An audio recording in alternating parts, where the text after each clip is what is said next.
तो दूसरी प्रॉपर्टी हम कल आपको हेडिंग करवा दिए थे बेटा, वो क्या था? चलेगा? Yes sir. Conservation of the charges,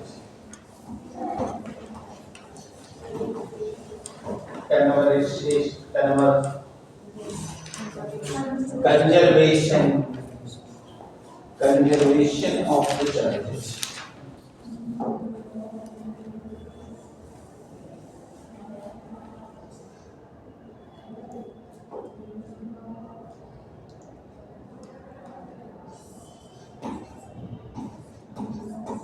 Conservation of charges, यानी कि आवेशों का संरक्षण। कल मैं इसके बारे में आपको बता दिया था और जहां तक बताया उसके आगे बता रहा हूं। और मैंने आपको याद रखने के लिए एक मिनट ये दिया था कि जो आप पीछे लेवल में कई तो कंजर्वेशन पढ़ लिए। Yes sir. बस वही सीक्वेंस है। आइए सुनते हैं क्या सीक्वेंस क्या है। कंजर्वेशन ऑफ चार्जेस कहता है कि आवेश को न तो बनाया जा सकता है, जैसे भी आपने पिछले दिन देखा था कि जो बच्चे से शरीर पर हम लोग रब करके चार्ज पैदा कर रहे थे, क्या हम लोग चार्ज बनाए थे क्या? No sir. क्या हमने वो चार्ज नष्ट कर दिया क्या? No sir. नो। तब फिर कैसे हुआ? सुनिए कैसे हुआ। कहता है कि आवेश को न तो बनाया जा सकता है और न ही नष्ट किया जा सकता है।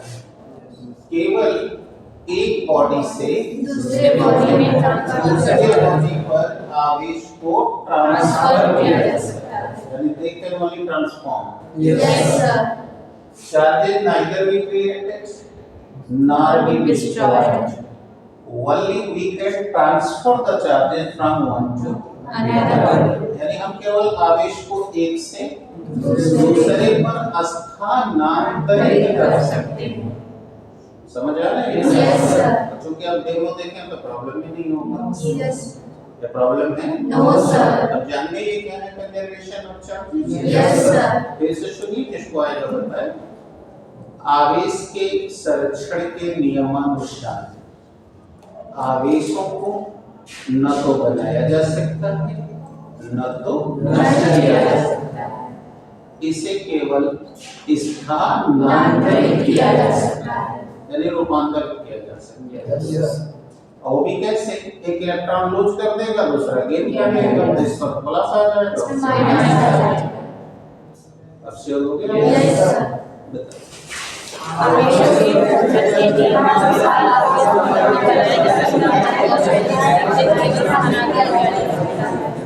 अब नोट भी करके अपने अब आप ही सुनोगे। Charges neither be created nor be destroyed, only charges can transfer from one to another. This is called conservation of charges. आवेशों को न तो बनाया जा सकता है न तो नष्ट किया जा सकता है।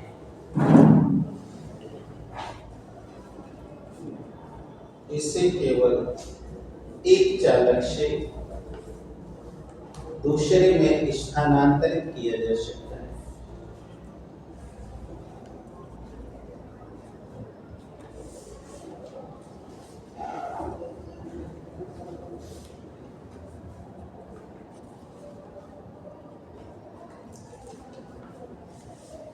Okay, बेटा? Yes sir. Neither the charges can be created nor be destroyed. Only the charges can be transferred from one to another. अब बोली कोई डाउट है? No sir. अब हम आपको तीसरी प्रॉपर्टी बताने चाहते हैं। तीसरी प्रॉपर्टी अब देखिए मैंने बोला था ना, ये सब मैं बता रहा हूँ आपको न्यूमेरिकल के लिए, ये सब आपके पास रहेगा तो आपको न्यूमेरिकल में प्रॉब्लम नहीं है। और आगे का कॉन्सेप्ट जानने से पहले पीछे का पढ़ाया हुआ भी माइंड में रखिएगा। मैंने पिछले दिन के डिस्कशन में बता दिया था कि आवेश एक अदिश राशि है, ये वेक्टर के लॉ को फॉलो नहीं करेगा। नहीं करेगा। तो तीसरा ले रहा हूँ योग्यता का नियम।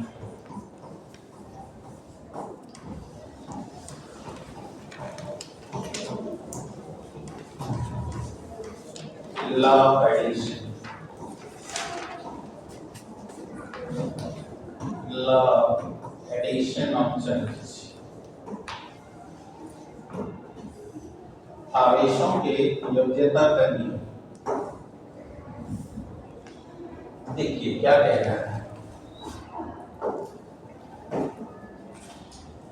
देखिए क्या कह रहा है, और पहले रूल समझिए फिर हम आपको अभी इस पर न्यूमेरिकल समझाते हैं। ठीक है बच्चों? Yes, sir. चलो। देखो हमने आपको अभी हिंट दिलाया कि आप पढ़ चुके हो कि चार्ज एक स्केलर क्वांटिटी यानी अदिश राशि Yes, है। sir. और मैंने कहा कि अदिश राशि वेक्टर के नियम का पालन नहीं करती। नहीं करती।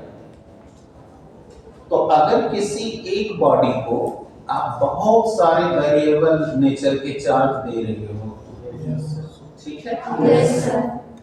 ध्यान से सुनना, क्योंकि हम जो बोलने जा रहे हैं ये सारे स्केलर क्वांटिटी पर ये नियम लागू होगा। अब स्केलर क्वांटिटी खाली आवेश ही तो नहीं ना होती है, Yes, sir. जितनी भी स्केलर क्वांटिटी है सब पे ये लागू होगा। तो सुनो क्या कहता है, कहता है किसी बॉडी को हम कई चार्जेस दे रहे हैं, ये देखो कई चार्ज दे रहे हैं, ठीक है? यस। तो बोलो अब इसके पास कुल कितना चार्ज होगा?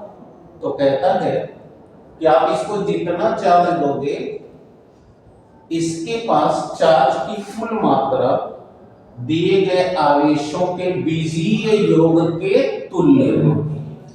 अंडरस्टूड? Yes, sir. जैसे सपोज कर लो कि हमने यहाँ इसको दिया 2 कूलम, यहाँ दिया -1 कूलम, यहाँ दिया -5 कूलम, यहाँ दिया +3 कूलम, यहाँ दिया मैंने +4 कूलम। तो अब अगर मैं ये कहूँ, ये मैं कहूँ कि ये Q1 चार्ज है, ये Q2 चार्ज है, ये Q3 चार्ज है, ये Q4 चार्ज है और ये Qn चार्ज है। मतलब 5 का आप समझ गए? Yes, sir. मतलब अभी n का मतलब आप और दीजिए नंबर से करेंगे। Yes, sir. तो बताओ इसके पास कुल कितना चार्ज हो जाएगा? तो देखो ये क्या कहता है कि अगर इसकी समस्त चार्ज Q हो तो ये Q बराबर Q1 plus Q2 plus Qn। अब ये जितने आपको चार्ज दिए गए हो सबका बीजीय योग चाहिए। बीजीय योग का मतलब जानते हो कि बीजीय में हम चिन्ह का ध्यान रखते हैं। Yes. बोलो कितना चार्ज दिए हैं पहला पढ़ के बताओ। -1. +2 कूलम, यहाँ देखो लिखा है। Yes, sir. Q2 देखो कितना -1. तो प्लस माइनस ऊपर हो गया, देख रहे हैं? Yes, sir. अब बोलो और भी दिए -5. -5 प्लस 3 बोलो +4 इतना दे रखे हैं। Yes, sir.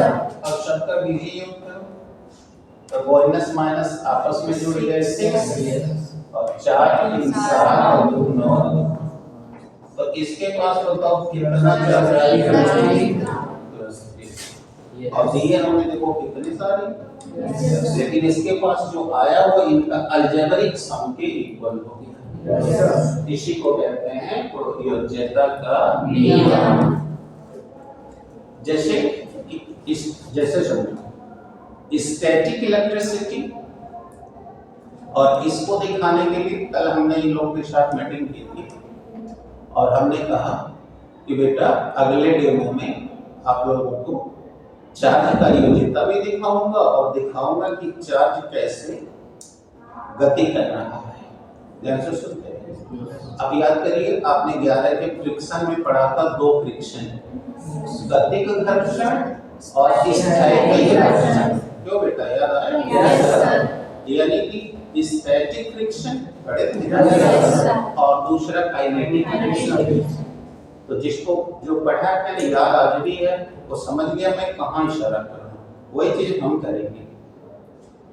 अब यहाँ पानी गिरा लिया, पानी में पाइप डाल के फूंक मारेंगे तो बबल बनेगा, तो वो लोग घर्षण से उसमें चार्ज है। अब हम क्या करेंगे, एक पीवीसी की पाइप लेंगे और उसको रगड़ के इसके पास ले आए तो देखिए ये मूव करना शुरू करेगा, यानी कि बोलो इसमें गति करना शुरू हो गया ना। Yes, sir.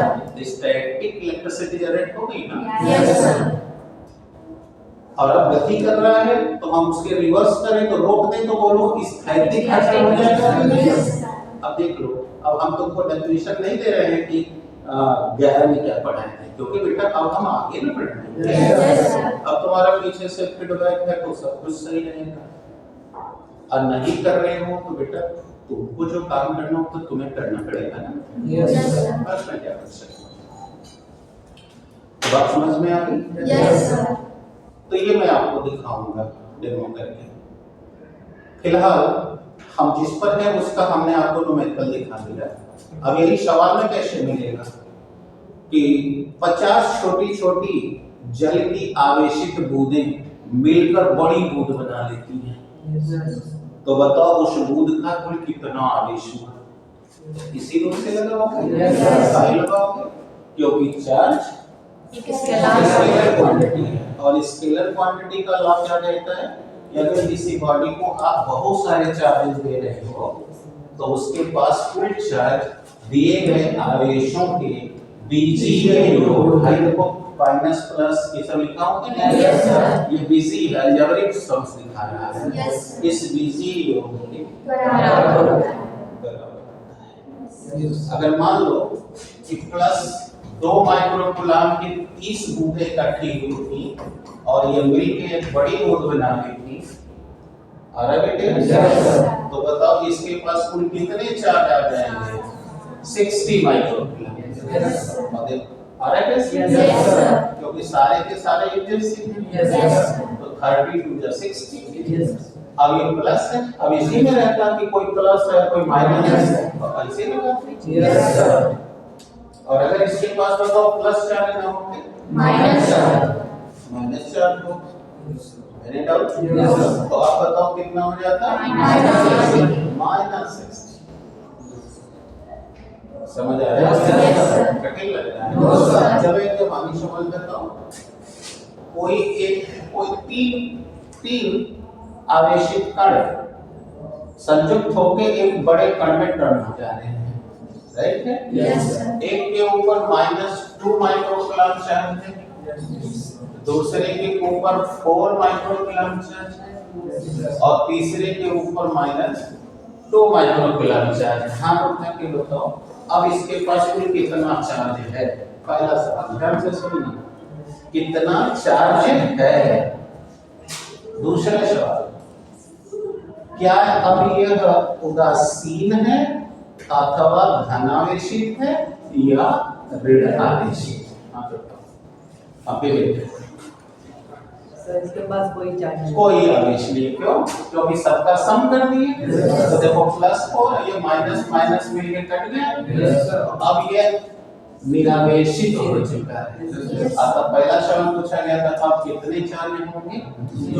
0। अब हमने पूछा था इस पर प्लस है कि माइनस है कि क्या है, तो अब चूंकि चार्ज ही नहीं है अतः यह न्यूट्रल हो चुका है, यानी अनचार्ज बॉडी हो गई है। Yes, sir. अब समझ आ गया? Yes, sir. बहुत बढ़िया बेटा। तो योग्यता का कोई क्लियर हो गया? Yes, sir. तो रूल यहाँ भी है, डेराइव भी कर दिया हमने। फिर से सुन लो एक बार रूल को। यदि किसी बॉडी को कई आवेश दिए जाएं तो उन आवेशों का संपूर्ण मान दिए गए आवेशों की बीजीय योग, ये प्लस माइनस का मतलब बीजीय योग, बीजीय योग के तुल्य होता है। इसी को योज्यता का नियम कहते हैं। अब अंग्रेजी में सुनो। If a body, if the various charges are given to any body, so then the total amount of the charge will be equal to the algebraic sum of given charges. That is called Law of addition charges. Yes, sir. Note करिए तो ये बना लीजिए। अब हमेशा जब देखिए इतनी चीजें इसमें बनाई जा रही हैं, इस सब रफ में बनाया करिए ताकि आपके दिमाग में रहे क्या करना है। हाँ, अभी लोग बना रहे हैं तो तुम नोट कर लो बेटा। If the various charges are given to the body,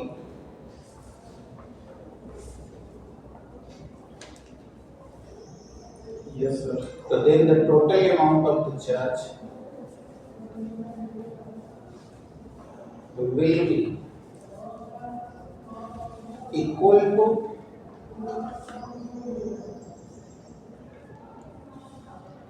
the algebraic sum of their charges.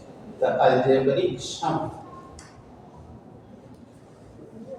of given charges. For example, here देखो, तो तुम लोग भी लिखो बेटा, किसी भी बॉडी को यदि भिन्न भिन्न परिमाण के आवेश दिए जाए, भिन्न भिन्न परिमाण व प्रकृति के आवेश दिए जाए, तो उनका परिणामी मान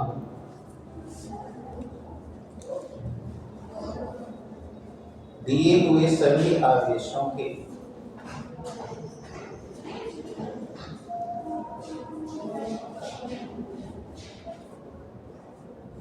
बीजीय योग के तुल्य होता है।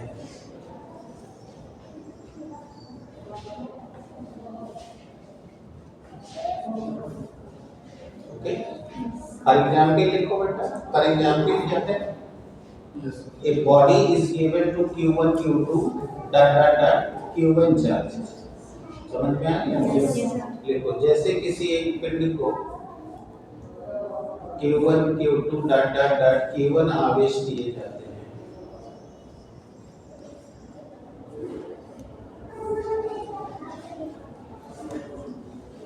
If the total amount of charge is represented by Q, तो यदि इनका संपूर्ण आवेश की मात्रा Q से प्रदर्शित की जाए, if the total amount of charges are represented by Q, कल का सुने हो ना, आवेश को Q से शो करते हैं। बेटा पीछे एक्टिव नहीं हो गया? क्यों? देखिए, अगर इनकी संपूर्ण आवेश की मात्रा को Q से प्रदर्शित किया जाए तो सिद्धांत अब ऊपर वाली लाइन देख रहे हैं ना? तो then according to principle Q is equal to Q1 plus Q2 dot dot dot Q1 करके ये नहीं है हमारा ये, इसी को हम बोलते हैं योज्यता का। और ये देखो एक न्यूमेरिकल लगा दिया है। Yes, sir. कोई परेशानी? No. बड़े आगे? Yes, sir. तो बेटा अब तक हम आपको आवेश के 3 गुण दिखा चुके हैं। Yes. अब चौथा दिखाने जा रहे हैं कि क्या आवेश पर गति का प्रभाव होता है। ये सब जैसे जैसे बता रहा हूँ ना, ऐसे ऐसे न्यूमेरिकल कंडीशन और पेपर में मिलेगा। और फिर जो जो बताऊंगा अभी देखना, अभी ये बता लो पूरी प्रॉपर्टी, तो तुम लोग को कई वेरिएशन दिखाए जाएगा। जैसे एकांक आवेश क्या है, आवेश क्या है, एकल आवेश में क्या होगा, डुअल आवेश है तो क्या होगा, बहुत सारी चीजें होने वाली हैं। इसीलिए बहुत इंपॉर्टेंट चैप्टर, पहले दिन नहीं होता था कि जिसका पहला 3 चैप्टर मेंटेन हो गया, समझ लो अब वो 12 पास हो गए, क्योंकि हर जगह इनके रोल आने वाले हैं। That's clear? Yes, sir. बस उसको रेगुलर रहना पड़ेगा। रेगुलर नहीं है बेटा तो वो अपनी इच्छा है, उसको उसका कोई कुछ नहीं कर सकता। अब बोलो यहाँ तक कोई प्रॉब्लम है? तो चौथा लेते हैं प्रॉपर्टी, आवेश पर गति का प्रभाव, effect of motion over the charge.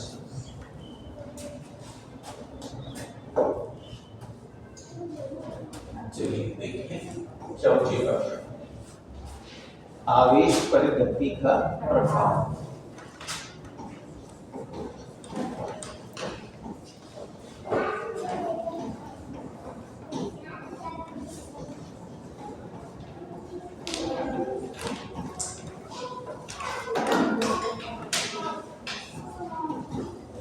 Effect motion over charge. चलो देखो, अगर आप कोई भी चार्ज ले रहे हो, जैसे for example here I have taken a charge, देख रहे हो? Yes, sir. Here I have taken a Q charge part B, ठीक है? Yes. So this is part B.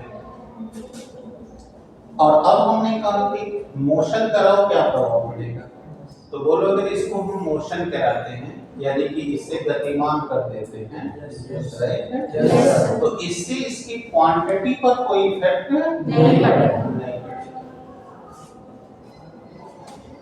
दिमाग में आया बात सुन? Yes.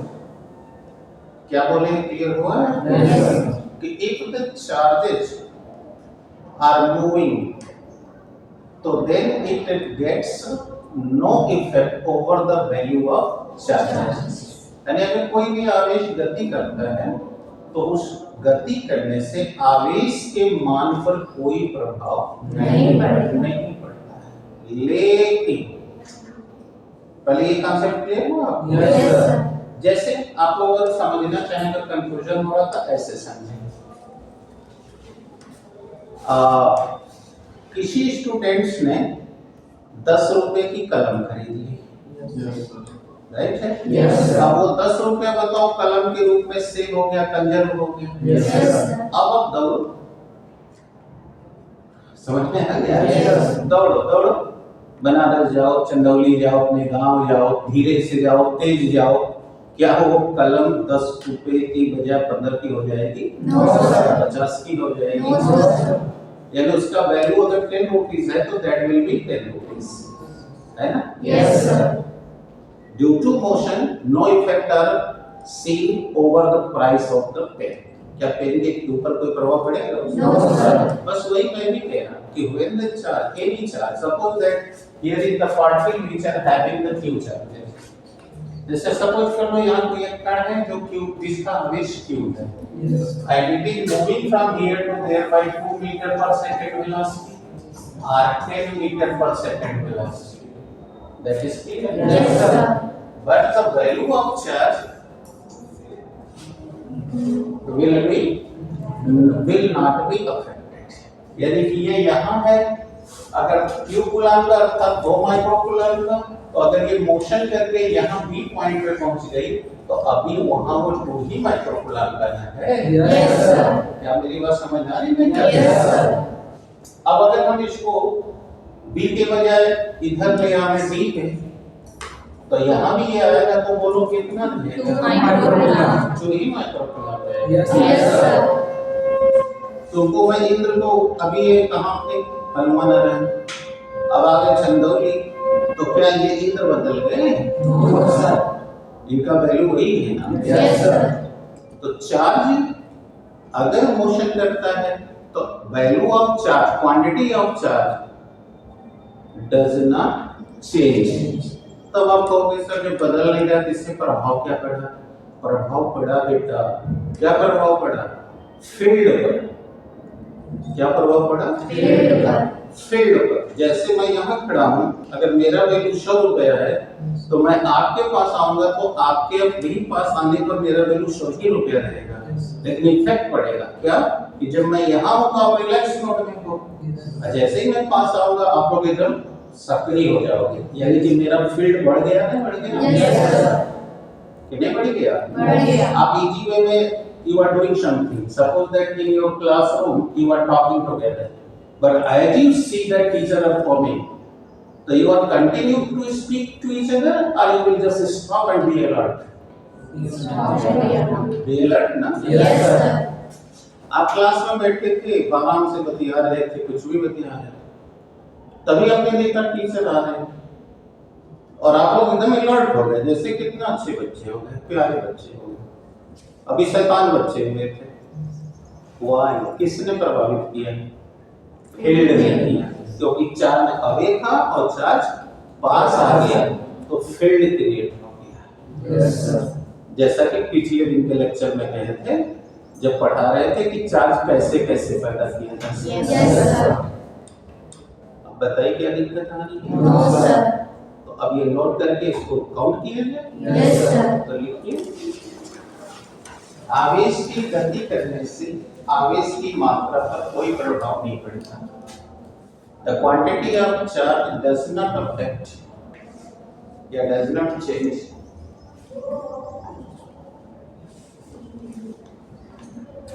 due to the motion.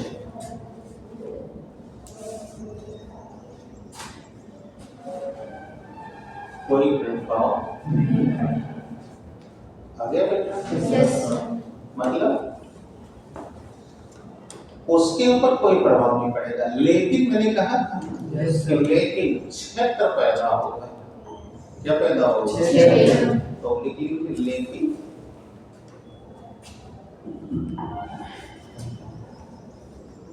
उस आवेश के कारण हो गया बेटा?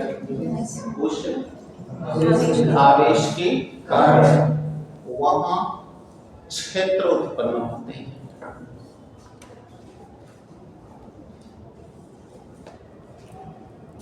But the electric field, but the various field लिख लेना बेटा, क्योंकि इलेक्ट्रिक नहीं है, कई तरह से बताने वाले हैं। But the various field, okay, will be produced. Will be produced. आ गया बेटा? अब देखिए यहाँ लिख दे रहा हूँ आवेश की अवस्था। यानी यहाँ लिख दे रहा हूँ पोजीशन और state of the charge, state of charge. ठीक है बेटा? Yes sir. और यहाँ लिख दे रहा हूँ बेटा उत्पन्न क्षेत्र।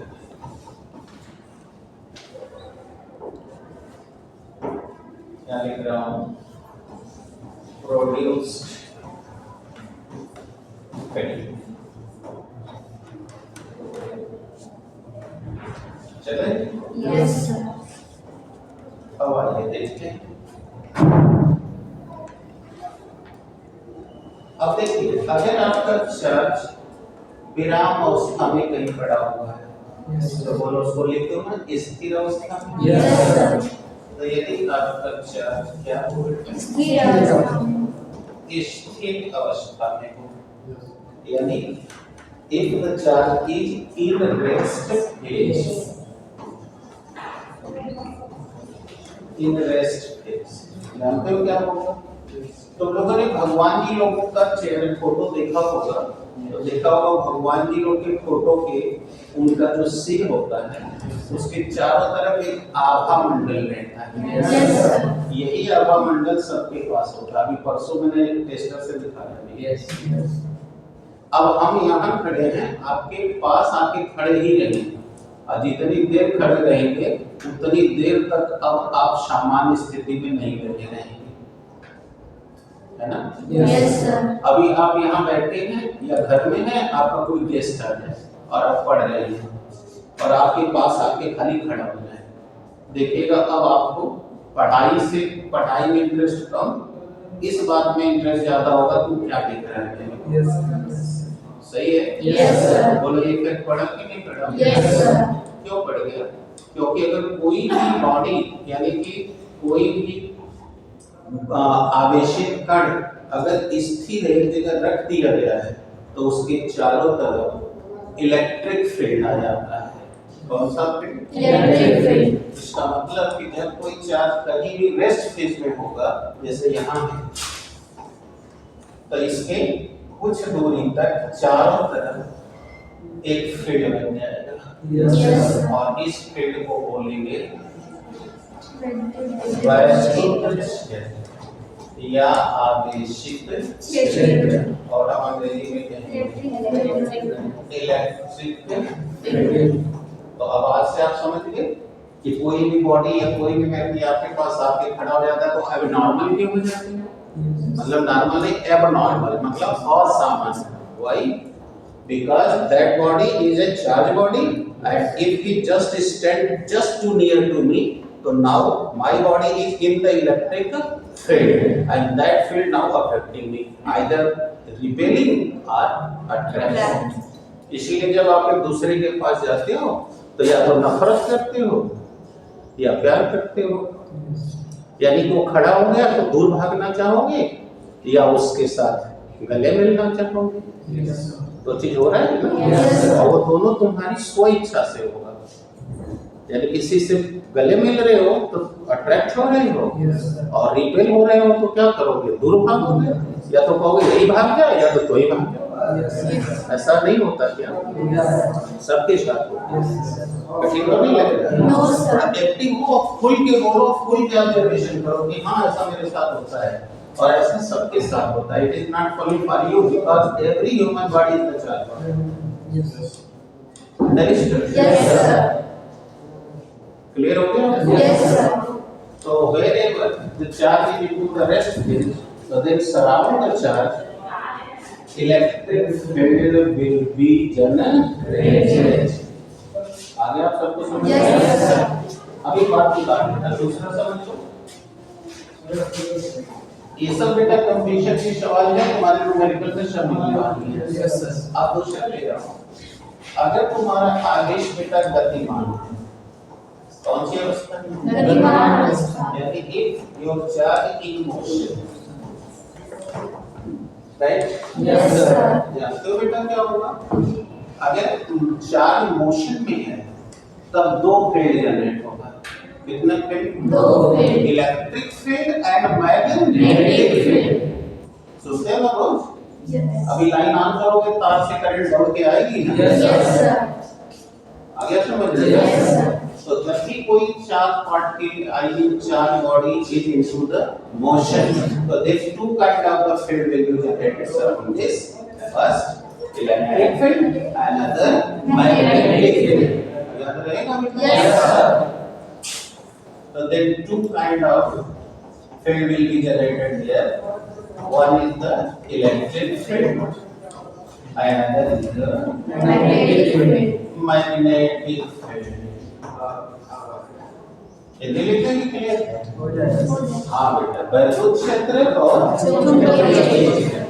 देखा तनिक में बदल गई मामला। Yes, sir. इसीलिए टीचर रोज कहते हैं लगे रहो बेटा, लगे रहो, बोलते रहो, वाई ये फील्ड पैदा हो। अब आते हैं तीसरी पर। तीसरी क्या है? तीसरी है कि अगर आवेश गतिमान तो रहे लेकिन एक्सीलरेट रहे। एक्सीलरेट माने त्वरित। और आप पढ़े होंगे आगे में वेग परिवर्तन की दर को द्वारा कहते हैं। समझ रहे हो ना? Yes, sir. आवेश चला 2 से, थोड़ी देर में 3 हो गया, 4 हो गया, 5 हो गया, 6 हो गया। बताओ लगातार वेग चेंज हो रहा है? Yes, sir. तो ऐसे चार्ज को बताओ त्वरित आवेश कहोगे कि नहीं कहोगे? Yes, sir. कहोगे ना? Yes, sir. तीसरा ले रहा हूं।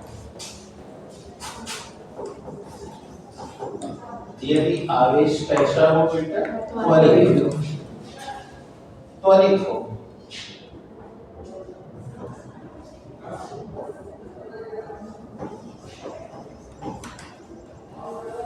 त्वरित आवेश हो। अभी लिखना नहीं, बोले सीखो, यही बहुत इंटरेस्टिंग है। If the charge is accelerated, कैसा हो बेटा? त्वरित। एक्सीलरेटेड टाइम माइंड में चला गया? Yes, sir. पहली बार सुन रहे हो कि पहले से सुने हो? पहले। हाँ, तो तुम्हारी खोपड़ी में रहना चाहिए। एक्सीलरेटेड माने त्वरित, यानी वो चार्ज एक यूनिफॉर्म स्पीड से नहीं ना चले, बढ़ते हुए चाल से चले। क्योंकि घटते जाएगा तो डी एक्सेलरेट हो जाएगा और मंदित हो जाएगा। Yes, sir. तो अगर हमारा चार्ज एक्सेलरेटेड चार्ज है यानी त्वरित है, तो जानते हो बेटा, तब इसमें तीन घटना होने वाली है। अभी बताऊंगा। पहली कौन सी? इलेक्ट्रिक फील्ड, यानी ये रिपीट करना है। Yes, sir. मैं इसका नाम वो नंबर दे देना। No, sir. और दूसरी घटना कौन सी घटना? Magnetic field. और तीसरी घटना होगी कि इसमें इलेक्ट्रोमैग्नेटिक वेव्स जनरेट होगी। आज जो तुमसे कह रहा था कि एलईडी बल्ब बना ले रहे हो कि नहीं, आज कहा ना, बोला तुमने कहा सर हमको आ रहा है बनाने, तो हमने कहा अगर है तो तुम सोल्डर ले आना, यहाँ भी बता देंगे। आज मैं इनसे बात कर रहा था मॉर्निंग, तो अब देखो वही कर रहा हूँ, इलेक्ट्रोमैग्नेटिक वेव्स जनरेट होगा। क्या जनरेट होगा? Electromagnetic waves. Electromagnetic waves generate होगा, और ये तुम्हारे घर में एंटीना पे हो रहा है। टावर से, यानी कि टेलीविजन के 3 पार्ट है बेटा। तीसरा वाला तुम लोग खरीद के लाए हो, 2 पार्ट गवर्नमेंट के पास है। टेलीविजन के 3 पार्ट है। कौन कौन? टेलीविजन का पहला पार्ट जिससे हम सारे प्रोग्राम को विद्युत चुंबकीय तरंग के रूप में फेंकते हैं, यानी वो है ट्रांसमीटर। कौन सा पार्ट है? Transmitter.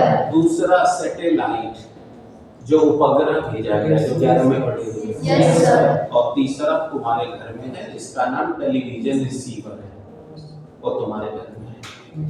तो 2 पार्ट गवर्नमेंट के पास है, राइट है? Yes, sir. और तीसरा हम लोग अपने अपने घरों में रखे हैं।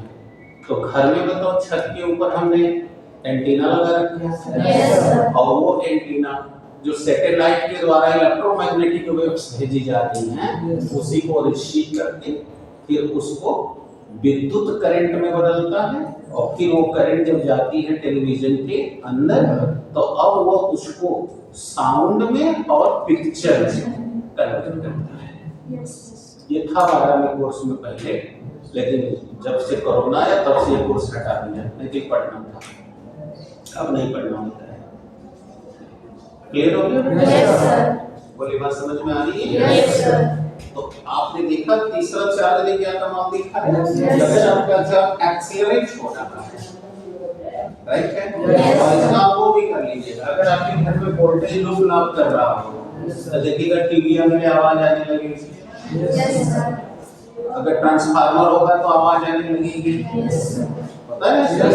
क्योंकि ये इलेक्ट्रोमैग्नेटिक वेव है, तो मतलब फ्रीक्वेंसी आएगी। Yes, sir. और 20 से ज्यादा वोल्टेज तुम सुन लोगे ना? Yes, sir. अब समझ में आ रहा है? Yes, sir. तो कौन सी वेव जनरेट हो रही थी? Electromagnetic waves. विद्युत चुंबकीय तरंगें जनरेट हो रही थी।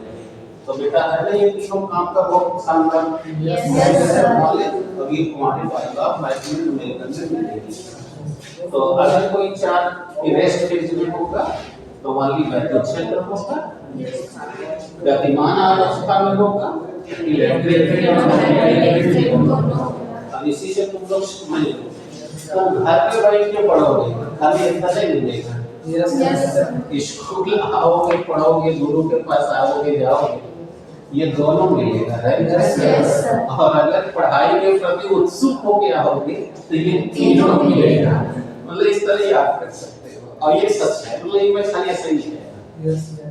Understood? Yes, sir.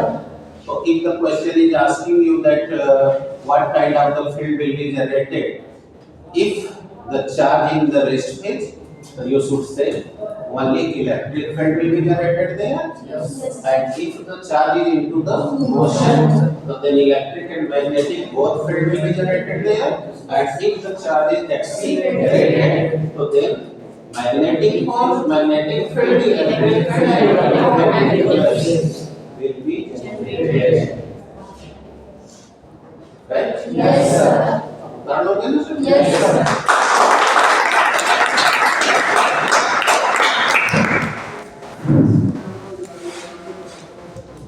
आप कर लो तो अगला होता है।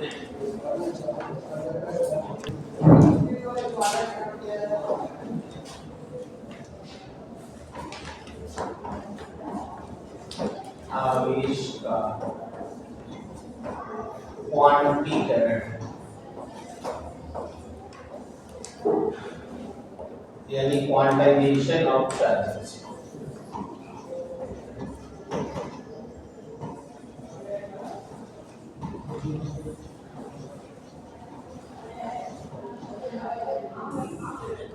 उम्मीद है आपको कल वाला सारा राइट।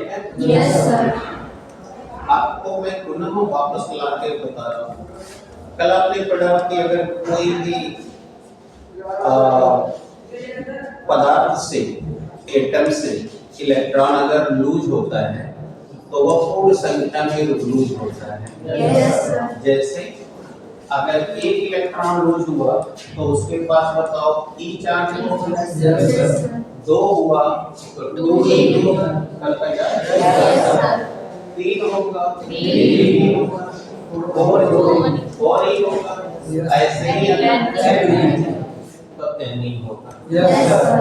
तो जितने भी ये चार्ज प्रोड्यूस हो रहे हैं, बताओ उसमें जो सबसे कम मान का है, सबसे कम मान का बोलो, उसी को ना हम मूल आवेश यानी फंडामेंटल चार्ज कल ही बताएंगे। Yes sir.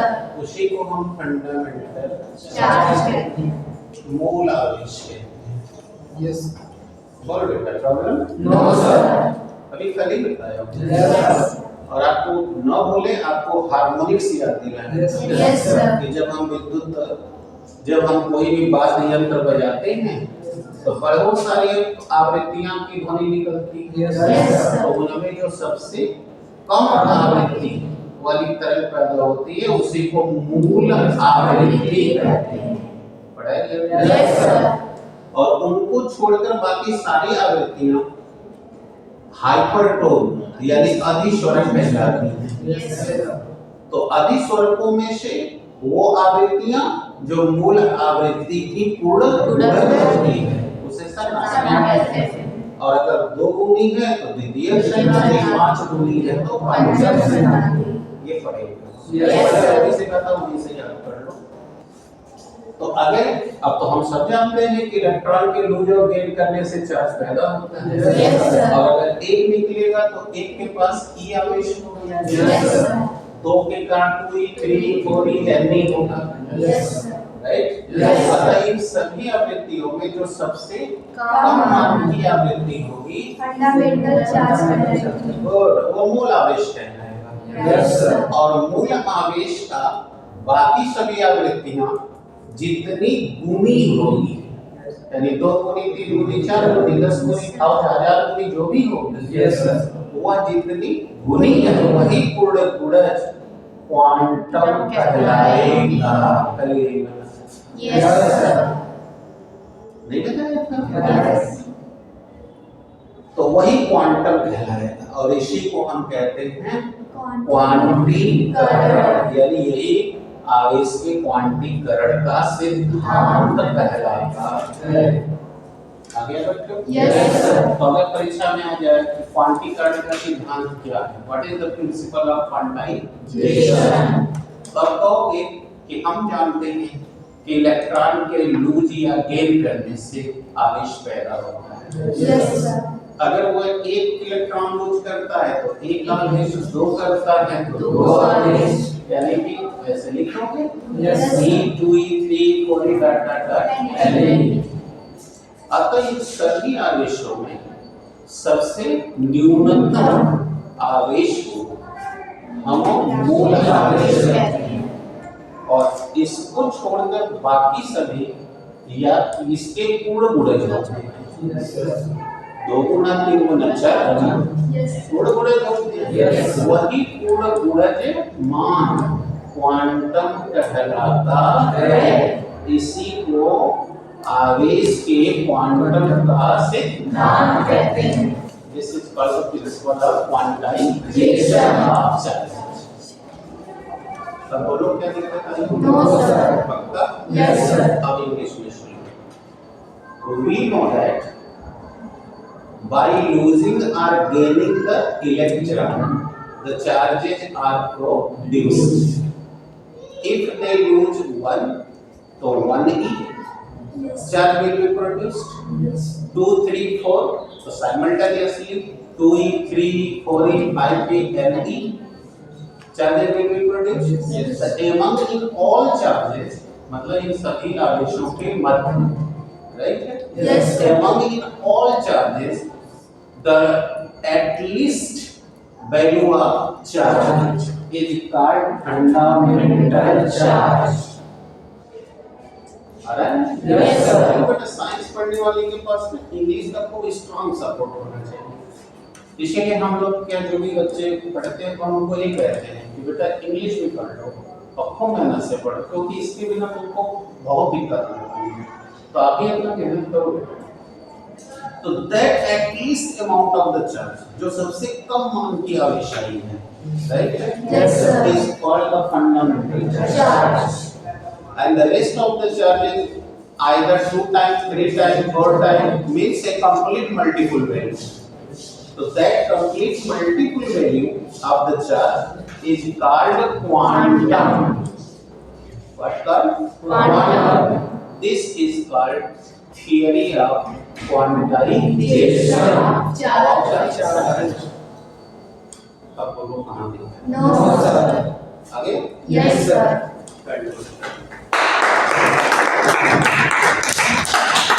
ये वजह हम जानते हैं कि इलेक्ट्रॉन के त्यागने या ग्रहण करने से आवेश पैदा होता है।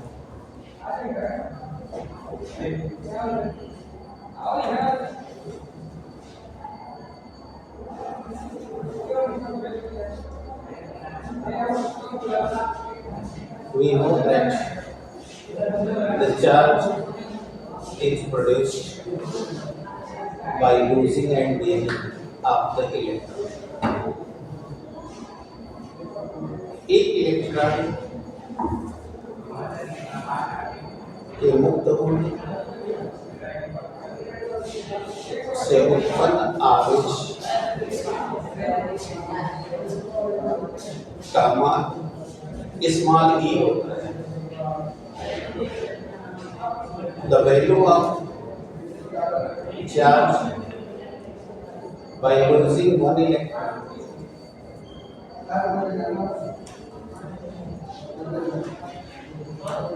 is small e. Okay. And that और वो इलेक्ट्रॉन एक पूर्ण संख्या में ही त्यागे जाते हैं। मतलब आप समझ लो ना, दशमलव में इलेक्ट्रॉन नहीं त्यागा था, ये नहीं त्यागा ना कि ये 10.5 इलेक्ट्रॉन निकल रहा है, 2.3 निकल रहा है, ऐसा नहीं है। इलेक्ट्रॉन की कुल संख्या है ना 1, 2, 3, 4, 5। जैसे आप पढ़ते हो कि सोडियम का परमाणु क्रमांक 11, तो वो अपनी बाहरी से 1 लूज कर रहा है। Yes, sir.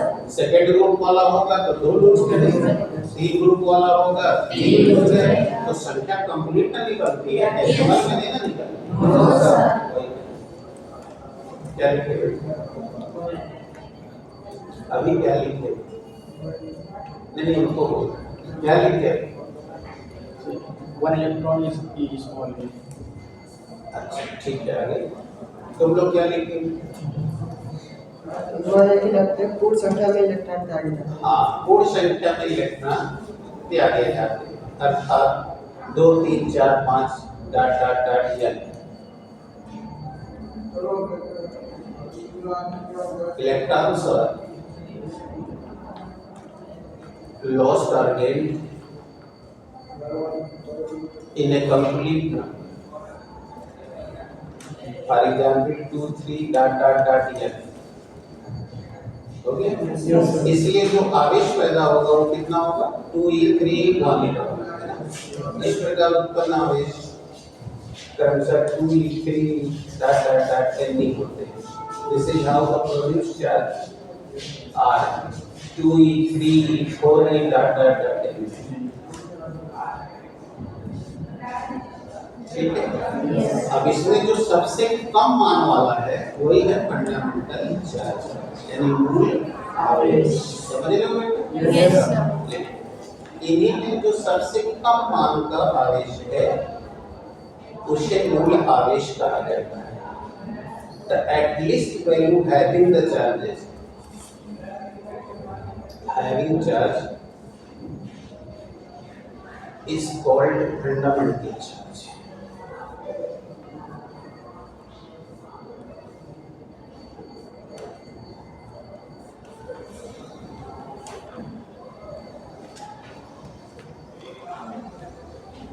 फंडामेंटल चार्ज सही है। Yes, sir.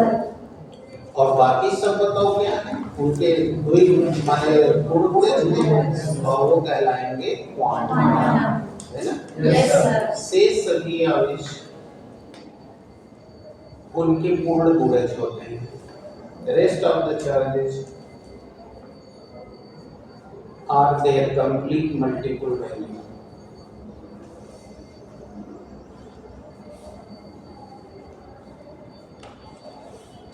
पूर्ण गुणज होते हैं, इसी को हम आवेश का क्वांटम कहते हैं।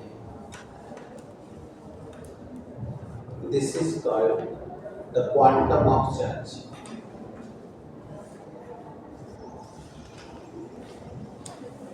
और यह क्वांटम का सिद्धांत, यही आवेश के क्वांटम का सिद्धांत कहलाता है या क्वांटीकरण कहलाता है। This is called the principle of quantization.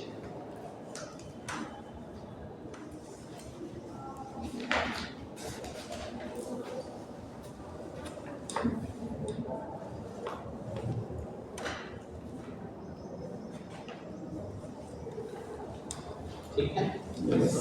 तो बेटा अब हमने आपको संभवतः 5 या 6 प्रॉपर्टीज बता दी। Yes, sir. कितनी? 5। 5. अब ये पांचों को अपनी मुट्ठी में बंद कर लीजिए, यानी कि आपको कभी भी कोई चार्ज ट्रिग्नोमेट्रिकल आए तो ये पांचों आपकी मदद करेंगे और आपके प्रिंसिपल में बने रहेंगे, तो आपको कहीं गड़बड़ी नहीं आने वाली है। That's clear. Yes, sir. अब अभी तक हमने चार्ज को लेकर आपके सामने एक्सप्लेनेशन दे रहा था। अब आप बताइए इसमें कहीं कोई डाउट्स है? No, sir. अब हम आपको इलेक्ट्रिक फील्ड में ले जा रहे हैं। हेडिंग वैद्युत क्षेत्र या आवेशित क्षेत्र।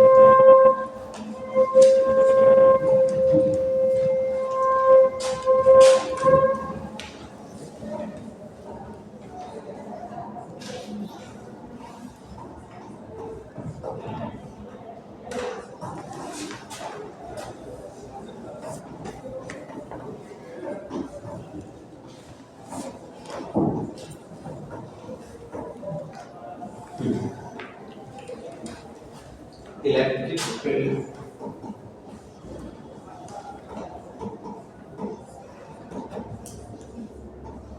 और चार्ज फील्ड। बेटा एक एक शब्द पर ध्यान देते रहना कि एक ही चीज को दो बार क्यों बोला जा रहा है।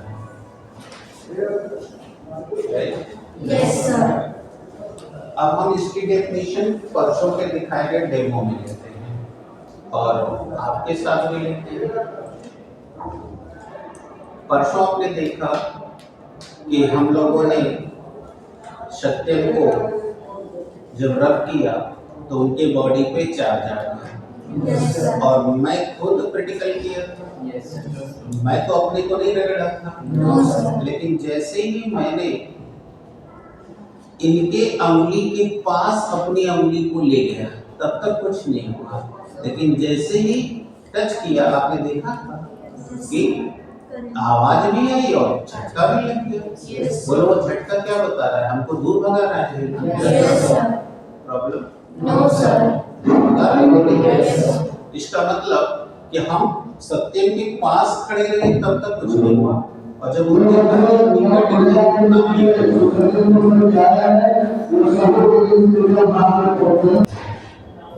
अब समझिए। Yes. तो बताइए Yes, sir. अच्छी। तो बेटा जब हम उसके बिल्कुल समीप गए तो कुछ नहीं हुआ और जब ऐसे और करीब आ गए तब ऐसा हो गया। Yes, sir. इसका मतलब साफ हुआ कि कोई भी अगर चार बॉडी होती है, जैसे ये देखिए चार बॉडी है, Yes. तो इस चार बॉडी के चारों तरफ एक ऐसा एरिया बन जाता है कि अगर आप इस एरिया में कोई भी अन्य आवेशित कण ले जाएं, क्योंकि मैं भी चाह रही हूँ Yes. आवेशित कण ले जाएं, तो यह या तो उसे अपनी ओर आकर्षित कर लेगा या फिर प्रतिकर्षित कर लेगा। दूर भगा देगा। Yes, sir. और आपको पता है कि अगर कोई खींचे या दूर भगाए, तो इसे हम कक्षा 9 से 11 तक पढ़े हैं कि इस धक्का और खिंचाव को बल कहते हैं। और ये बल बताओ चार्ज का दूसरा नाम विद्युत। तो विद्युत के कारण पैदा हुआ। Yes, sir. इसलिए इस बल को हम कहेंगे विद्युत बल, यानी इलेक्ट्रिक फोर्स। अभी कहाँ रह गया भाई? हाँ, चलो बेटा बैठो, बैठो बंद करो। कहाँ उधर जाके करना पड़ा क्या? बैठो बैठो जल्दी। हाँ, श्योर हो गया बेटा? Yes, sir. तो आप बताओ क्या है ये, समझ में आ गया? Yes, sir. अब देखो डेफिनेशन कितना आसान है। किसी भी आवेश के चारों तरफ का वह एरिया यानी वह क्षेत्र जिसमें किसी आवेश को ले जाने का, राइट, Yes, sir. यह उसे या तो अपनी ओर खींच लेता है या धकेल दूर भगाता है, इसी को हम उसका वैद्युत क्षेत्र कहते हैं। क्या वो बात समझ में आ रही है? Yes, sir. अब अगर इसी को तुम चाहो कि और छोटा कर लें तो ऐसे कर सकते हो कि आवेश के चारों तरफ का वह क्षेत्र जिसमें किसी आवेशित कण को लाने पर विद्युत बल का अनुभव किया जा सके। नहीं समझ में आया? अरे बोलता नहीं? Yes, sir. चुप हो जा। विद्युत बल का अनुभव किया जा सके, मतलब या तो ये खींचेगा या तो दूर भगाएगा। Yes, sir. तो खींचा या दूर भगाया, खिंचाव और दूर भगाने को ही तो बल कहते हैं। Yes, sir. और ये बल किसकी वजह से आना है? चार्ज, अर्थात विद्युत की वजह से। Yes, sir. तो अगर तुम ये नहीं बोलना चाहते तो कह लो विद्युत बल का अनुभव किया जा सकता है। राइट है? Yes, sir. So the surrounding area of the charge in which the electric force can be realized, that surrounding area is called electric field of that charge. अब तुम लोग अपने मन अनुभव करो, जैसे ये एक बच्ची बैठी है, तुम भी बस उसमें बैठे होगे, अब उस पर एक महिला बैठी हो और तुम भी जाके बगल में बैठे, तो देखना तुम ऑटोमेटिकली ऐसे बैठोगे कि तुम्हारी शरीर उससे न छुआ सके। होता है कि नहीं? Yes, sir. और अगर छुआ जाए तो महिलाएं बड़ी क्रूर होती हैं, तुरंत तुमको अपनी भाषा में समझा देगी, कैसे बैठ रहे हो, चंद्र पता नहीं क्या करेगा, बस Yes, sir. और अगर उसका भी नेचर ऐसा हो कि हमें बस में गाड़ी उड़ी चल रही है, सटा गया, कोई बहुत बड़ी बात नहीं है, अर्थात उसका नेचर सोशल हो या फिर लविंग नेचर हो, तो क्या करेगी? ये कहेगी कोई बात नहीं, कोई कंप्लेंट नहीं करेगी। इसका मतलब पहला वाला कंडीशन रिपील का था, दूसरा वाला अग्रेशन। सही है? Yes, sir.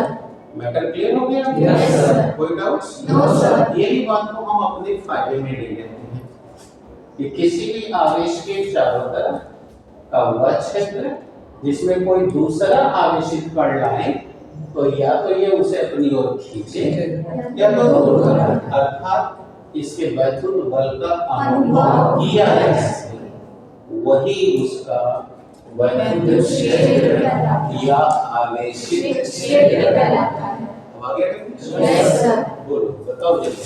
आपसे आगे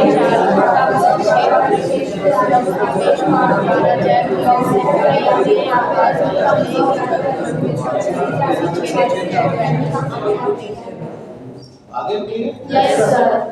लिखो आपको